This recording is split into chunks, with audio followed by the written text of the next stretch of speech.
მოგესალმებით. ესე იგი, გუშინ დაასახელეს 3 კანდიდატი მომავალი პატრიარქობის. ხო და მოკლედ ატყდა ამ ოპოზიციურ მედიაში და ზოგადად მთელ ქვეყანაში განგაშის ზარი, რომ აუ ეს ვინ აირჩიეს და ეს ვინ არიან და შიოს 20 ხმა რატო აქვს და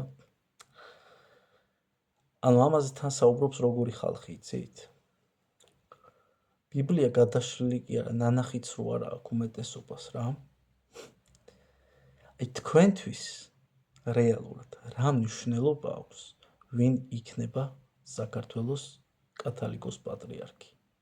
აი გულზე ხელი დაიდეთ, რამდენს წაგიკითხავთ ბიბლია, რამდენს ჩაგიბარებიათ აღსარება, გითქვამთ აღსარება, რამდენს გყავთ სულიერი მოძღვარი და ზოგადად ქრისტიანული იდეოლოგიით და მართლმადიდებლური იდეოლოგიით რამდენი თქვენგანი ცხოვრობს, ვინც აი ამაზე ღლიცინებს და ლაპარაკობს და ესე იგი ენა გადმოაგდო და ვეღარ ჩერდება რა. ჩემი სუბიექტური აზრი რა არის? რასაც იმსახურებს ერი, ზუსტად ეგეთი პატრიარქი გვეყოლება, არც მეტი და არც ნაკლები. და შეიძლება კიდევ მეორე მხარე იმაზე უკეთესი იყოს, რასაც ვიმსახურებთ. იმიტომ რომ ღმერთი ჩვენნაირი არ არის. აი ჩვენ ზოგადად ადამიანი რასაც იმსახურებს, ხო იმას უკეთებთ ხოლმე ზოგადად.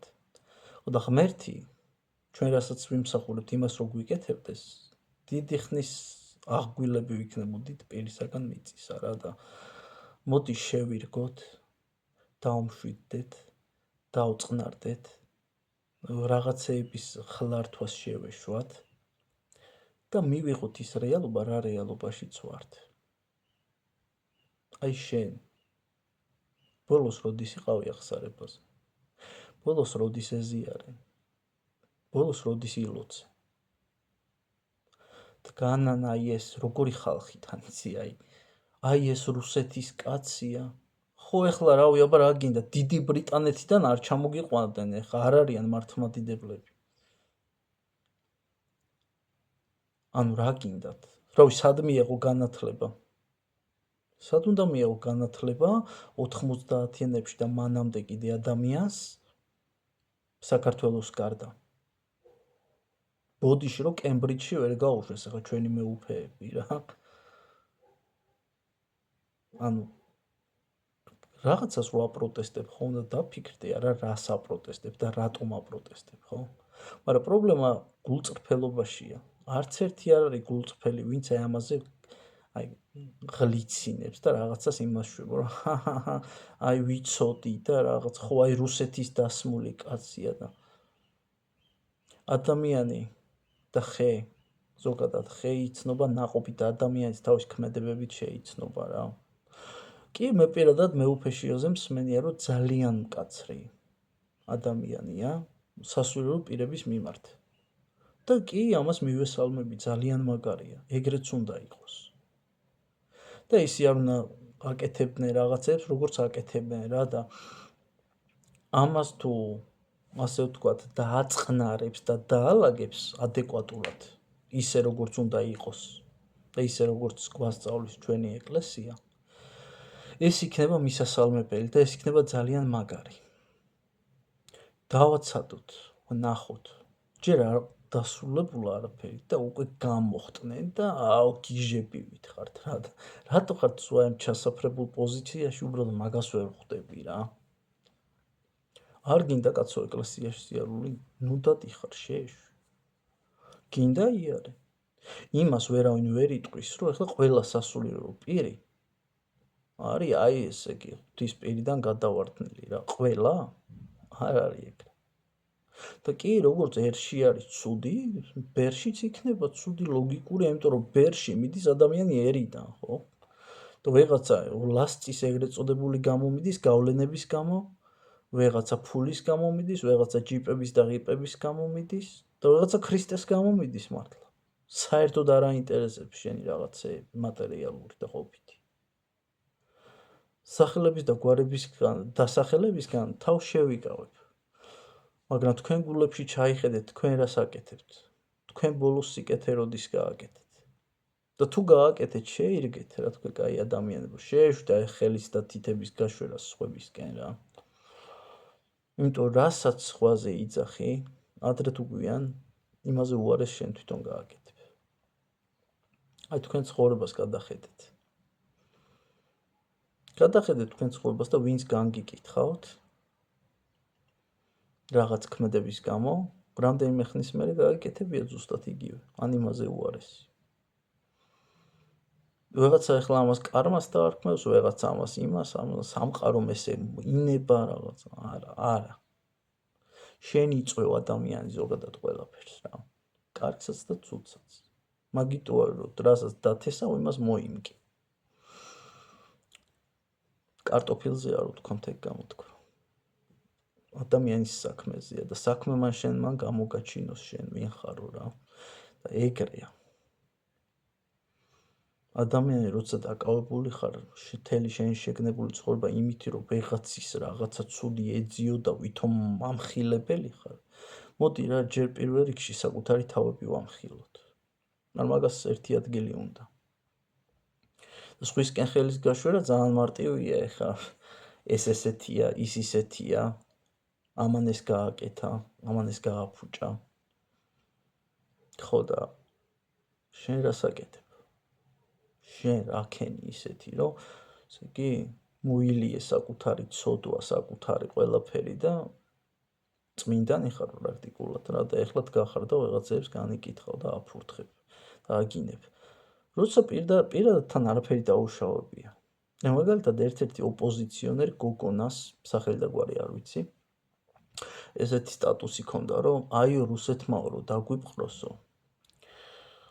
თქვენო რას იზავთო რუსეთის ეკლესია რომ შემოვიდეს ანუ ჩვენთანო მტერსო შეუვარდებითო ანუ ესეთი იდეა იყო რა რომ ანუ რუსეთის ეკლესია რომ დაიპყროს ქართული ეკლესია რას ვიზავთ ანუ ჩვენო მორწმუნეებმაო რა უნდა ქნათო თვითონ არ არის მორწმუნე რა თქმა უნდა თან ბერლინიდან პოსტავს ამ ყველაფერს გულაობს გოგო ეხა რა ენაღლება Просто რა ერთობა რა. მისთვის არის ეს ერთგვარი გართობა ეს პოსტების წერა რა. თავისუფალ დროს, რომელიც საკმაოდ ბევრი აქვს ალბათ.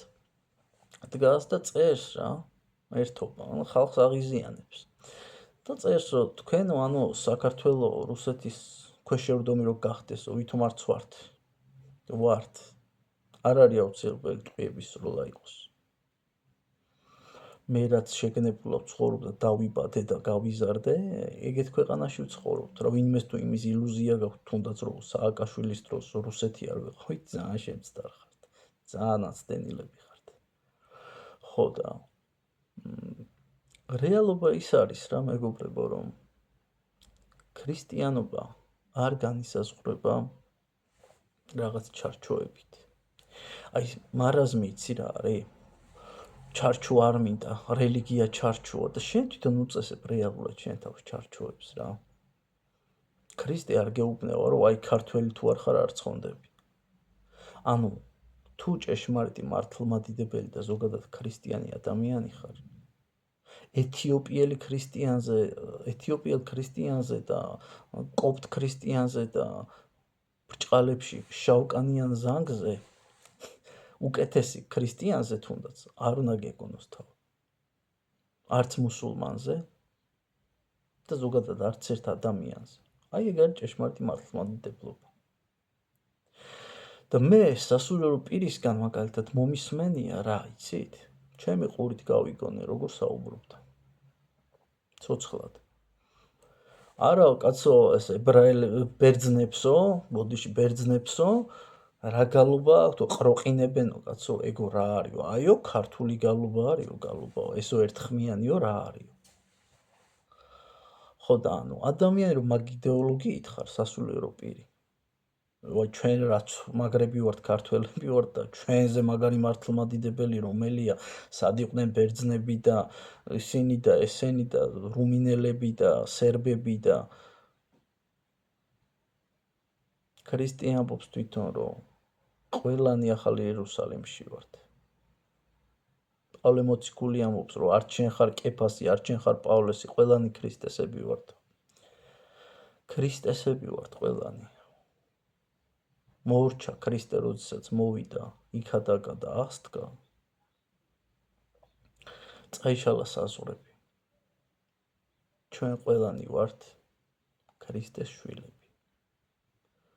ფერადკანიანებიც, ყვითელკანიანებიც, ლურჯკანიანებიც და მწვანეკანიანებიც. მთავარია იყო ადამიანი. არ იყო ბოროტი. და გიყვარდეს, ვანგაროთ და შეირგო ის ცხოვრება, რაც ცხოვრებას გაქვს. იმიტომ რომ ნამდვილად არ იმსახურებ ამ ყველაფერს. უბრალოდ უფლის დიდი წყალობაა შენზე. ჩემი მეგობრული რჩევა იქნება ის, იმაზე ნერვიულობას, ვინ გახდება პატრიარქი და თავის რტყმას კედელზე და პოსტების გამოდებას კილომეტრიანის, საკუთარ სულებს მივხედოთ სულ ყველა, ნაკლები ცუდი ვილაპარაკოთ სხვაზე და საკუთარ ცუდ თვისებებს, ცუდ საქციელებს, ბილდ სიტყვაობას, განკითხვას და ამ ყველაფერზე ვიტიროთ და მოვთქვავდეთ. და მოვთქვამდეთ ბოდიში, ხო. აბა, მოიხოდეთ, ნუ ნერვიულობთ, წარმატებებს გისურვებთ, ქრისტეს მიერ მფარველობას გისურვებთ და დედა ღვთისმშობლის კალთა ფარავდეს მთელ ჩვენს ქვეყანას და ზოგადად დედამიწას. არავის მეტები არ ვართ და არავის ნაკლებები არ ვართ. უფლისთვის ყველა ადამიანი თანასწორია. სანამ ამას ვერ გავიაზრებთ, მანამდე საერთოდ ვერ წავალთ წინ. აბა კარგად.